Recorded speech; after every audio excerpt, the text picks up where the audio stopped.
Hello everyone, this is Max. I'm a technical lead at the ILF, and today I'll be stepping through a tutorial for making a payment using the Node Open Payments client library. I'll be creating a small Node.js script that makes all of the Open Payments requests necessary to make a payment between two wallet addresses at the test wallet. Our goal is simple. It is to make a peer-to-peer payment between two wallet addresses. I've listed the wallet addresses here. One of them will be acting as the client wallet addresses. This is how the client will identify itself by. We have David as the sender and Sophia as the receiver. Before we continue with the script, let's see what this looks like at the test wallet. In the test wallet, in the main page, I've created a Canadian dollars account. And for simplicity's sake, I made all of the wallet addresses part of delimited in Canadian currency. One thing to note here, it doesn't matter which currency the client wallet address is in, as it would not be involved between receiving or sending funds. It would just be simply making those instructions to initiate a payment between, in this case, David and Sophia. To begin with, I will create an authenticated client using the Interledger Open Payments library. Right, we need an authenticated client because we'll be making requests that require signing of the request. We will be making requests to the authorization server as well as the resource server, which will require authentication as access to different resources. I will begin by creating a client. In order to create an authenticated client, we will need three things. One of them is the wallet address URL. Again, this is as described. This is the wallet address of the client. This is how we'll identify itself by. We have also the private key, right? This is how the client will, under the hood, sign these requests. We can get the private key back at the test wallet. So if I go to settings, developer keys, I see here that I can generate a public and private key for each of the wallet addresses that I've created. In this case, David and Sophia do not need public and private keys. They won't be acting as an open payments client. They'll just be simply wallet addresses in which transactions will be sent or received. I will need the public and private key for the client tutorial wallet address. In this case, I'll make payments to tutorial. And here in the wallet address, in the test wallet, the key gets downloaded as well as shown here. So I can quickly copy this, come like here. The private key is a path to the key. In this case, we can just make a key in the root folder. And I will paste my private key here. And the path is simply, yes. And finally, we will also need a key ID to create an authenticated client. There can be multiple keys associated with a single wallet addresses. So this is how the client knows which key to use for signing the request. So in our case, I can go back to the key that we've created, copy the key ID, and paste it in. So now our client is ready to go ahead and start making requests. First thing we need to do, we need to get the wallet addresses for the sender and the receiver.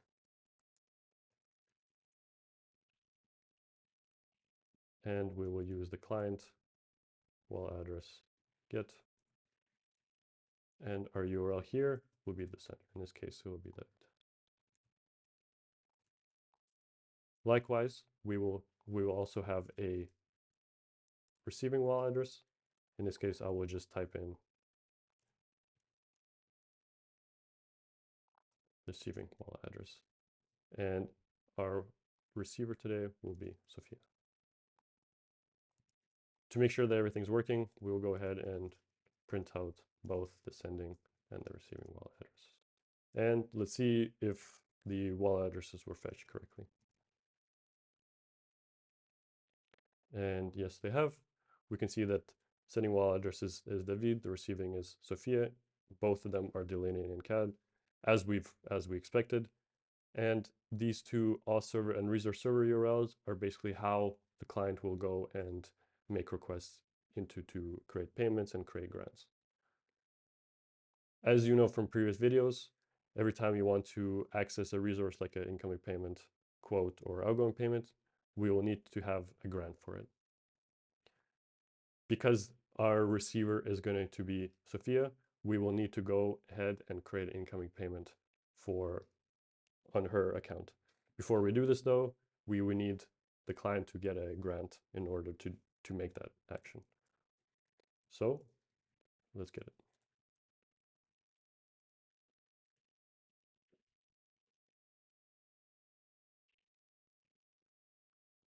The URL for the grant request will be the auth server for the receiver. Auth server here. And how the client knows to make the request for incoming payment action will be delineated here. So the access token will require an access of type incoming payment. This is the only thing we will need in this grant request. As in, this is the only resource that we will need in the access this grant request. The actions will be simply create. What this means here is the incoming payment grant is made up of the client then can access the incoming payment, and the actions it can perform for the incoming payment is creating the request. There's multiple actions involved. There's multiple actions present in open payments, but in our case, we just simply need to create the incoming payment, and this grant will be sufficient. Because in open payments, we have the concept of interactive and non-interactive grants. Interactive grants being those that require user interaction and user consent to accept. We need to determine after making a grant what type it is. In this case, we know that incoming payment grants are actually non-interactive because it doesn't require any action on the receiver or the user to go ahead and accept it. So we can go ahead and make sure that is indeed a non-interactive grant. We can do this by checking here is finalized grant. So we want the grant that we have to be a finalized grant.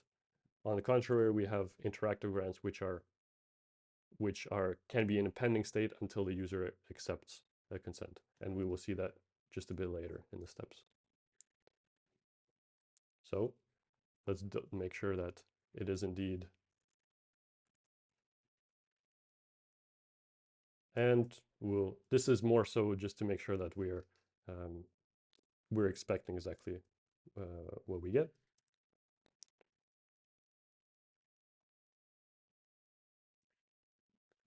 And this will actually help us autocomplete some of the features that we want from the incoming payment grant. Okay, great. So we have the incoming payment grant. And let's actually, before going on, let's print it out. And if it reaches the console log, we make sure that we've known that we've actually received a finalized grant. And here we have the incoming payment grant. We have the access token already directly, the value. This is what we need to go on and proceed in making requests for the incoming payment. Great, okay. Our next step is to create an incoming payment for the receiver. So now that we have the grant, we can do so.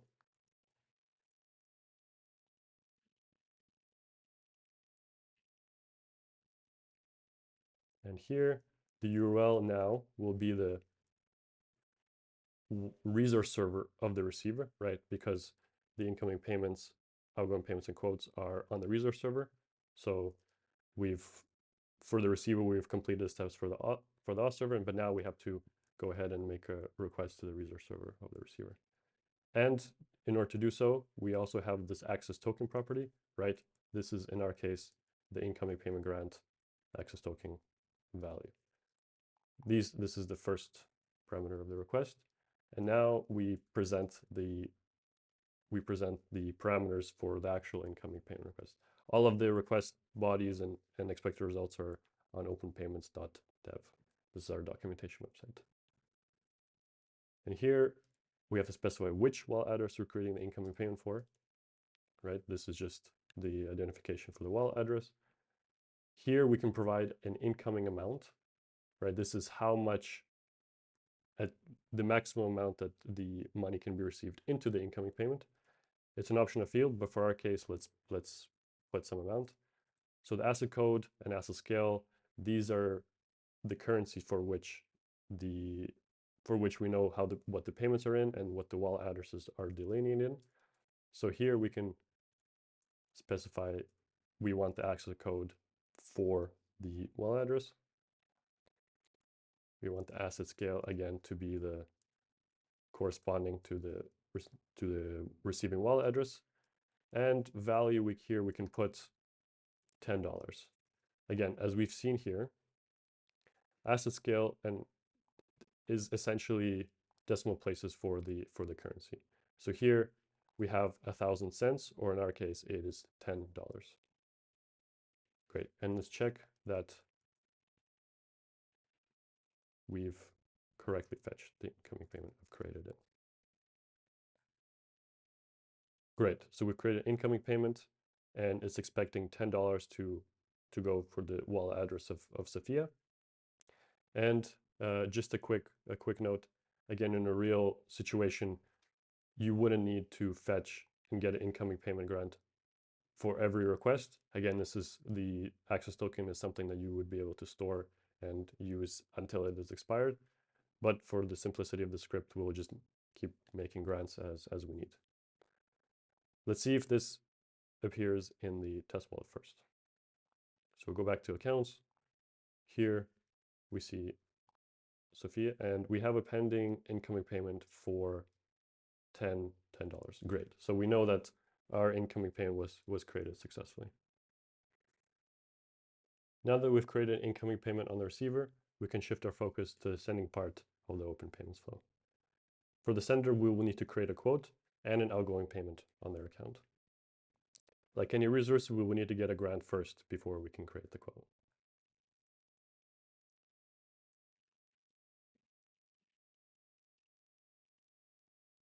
In this case, the URL will be the auth server for the sending wallet address.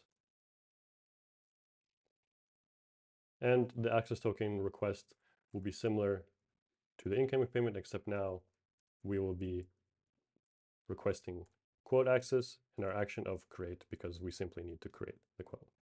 Great.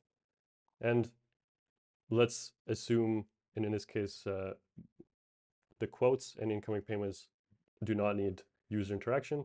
So let's go ahead and make sure that it is indeed a finalized grant that we've received from the auth server.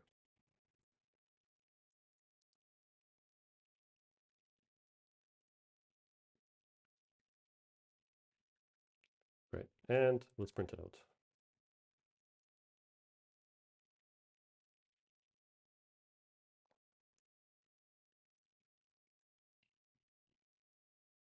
And great, we have the value for the access token to use in our quote request. Now let's create the quote for the sender.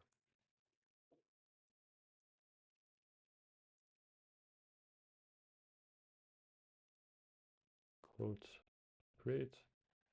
This request will go to the resource server for the sender. The access token we have just above. And our request will be at the sending wallet address. The receiver will be the incoming payment we've created from before. And the only payment method that Open Payment supports right now is ILP. So we'll go ahead and put ILP as the payment method. Again, just to see here, in incoming payments, you can't see this in the console log, but here this actually outlines exactly how you can pay into an incoming payment. So in our case, we've selected ILP as the payment method, as is the only one available now, but that is essentially how we know how to pay into an income payment. So for now, when making quotes, you can simply put ILP as the payment. And let's print it out.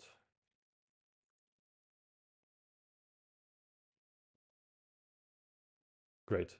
Okay, so we've gotten a quote at David's wallet addresses, and we see the receiver from above here. It will cost David 10 Canadian dollars for Sophia to receive 10 Canadian dollars. And again, because this is on the test wallet address, right, we have both accounts are on the same on the same wallet, and there will be no extra fees charged in order to create this payment essentially.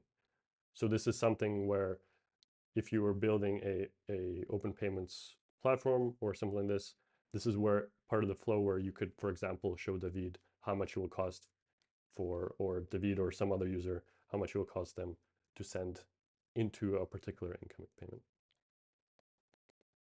And the final steps of the open payments flow is the outgoing payment.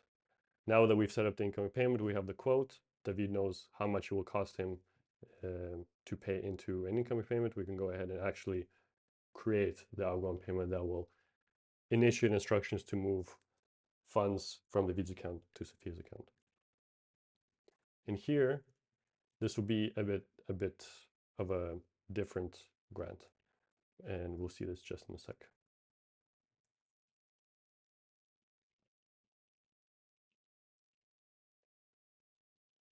The URL will be, again, this is on the sending side, so it will be the auth server for the sender.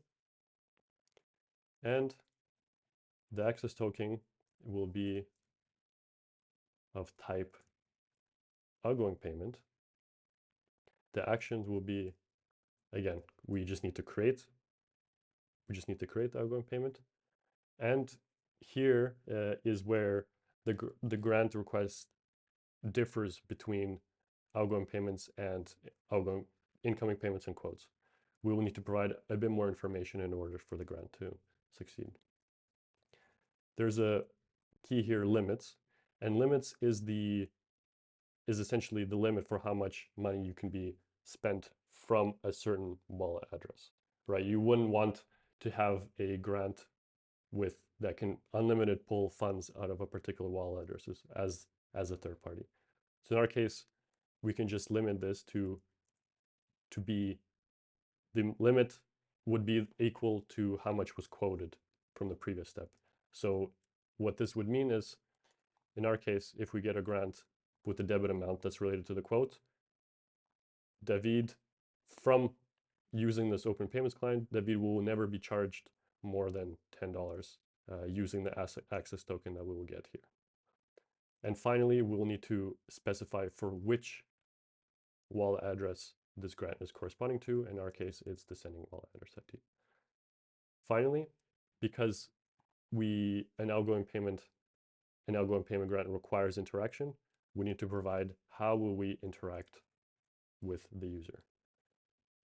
In our case, this will be, currently open payment supports a redirect. So what this means is once we have the outgoing payment grant here, we will get back a URL from which we can actually go ahead and redirect the user to confirm the funds being pulled from on his account at his identity provider. So we will see this in just in a second. So let's log this out and see what this looks like, because it will look different than the previous grants. Great, so we got the outgoing payment grant, and you can see here, right, we do not have the access token value because, again, it is an outgoing payment and this requires user interaction. So you can go ahead and copy this link. Again, I'm in a real situation, this would be somewhere where you direct the actual user to. In our case, because on my account I have all 3 wallet addresses, I'm essentially the owner of David's wallet address, and I can go ahead and have a grant. So here, client tutorial, right? As you remember, this is the wallet address for the client, is requesting access to make a payment on your behalf. Again, this would be, for example, David's wallet address, but as I own, I can accept grants. The wallet address client is here, right? This is the very first step that we did when making a client. And this is a total amount to debit. So this is, I'm accepting a grant for the client here, the client tutorial wallet address, to take out a maximum of $10 from my account. I will hit accept. And here I've hit accepted. Again, in a real situation, we can provide more information in the access token to be able to redirect the user back to the page that we want to. But in this case, because we're creating everything from command line, right, I won't be able to redirect the user anywhere. more information on that and how to redirect is found in our open payments guide. And there you will be able to see how you can actually redirect user back to the payment platform page, for example. Because we are going through the CLI, or in this case, we're just going through some interface, some command interface, we can go ahead and mock, let's say, how a grant can be accepted. So to make things simple for us, instead of having a separate script to accept the grant after we've run all of these steps now, we will put in a sort of a wait until we can go ahead and manually accept the grant and then come back. So in this case, I will just use the readline library for JavaScript. This library will essentially let us to have a sort of a mock pause in the script until we go ahead and accept the grant.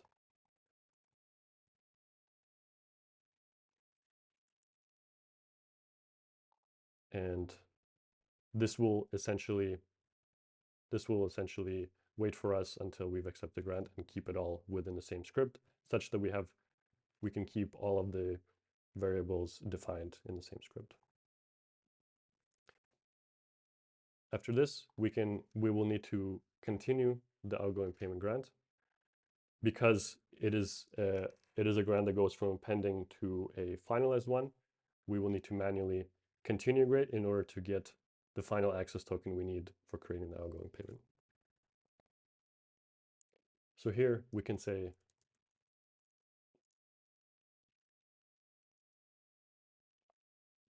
and we will continue the grant.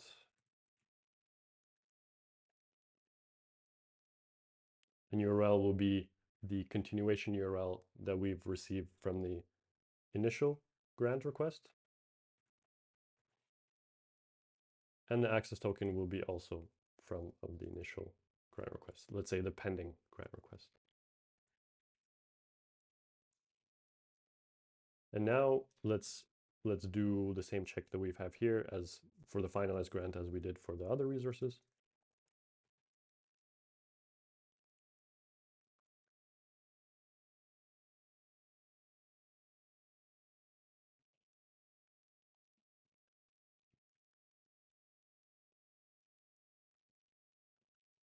And with this, we can confidently say that after the step, we'll have the access token to go ahead and create the outgoing payment.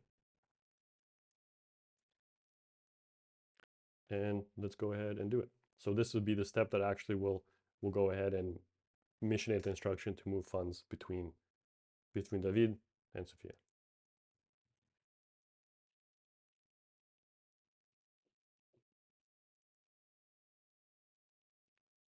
The URL will be the resource server for David's sending wallet address.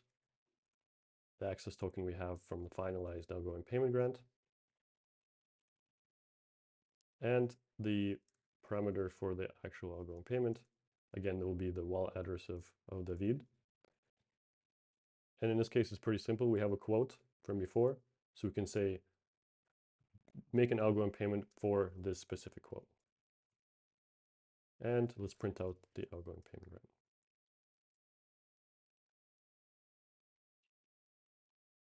And let's run the script through and see if that works.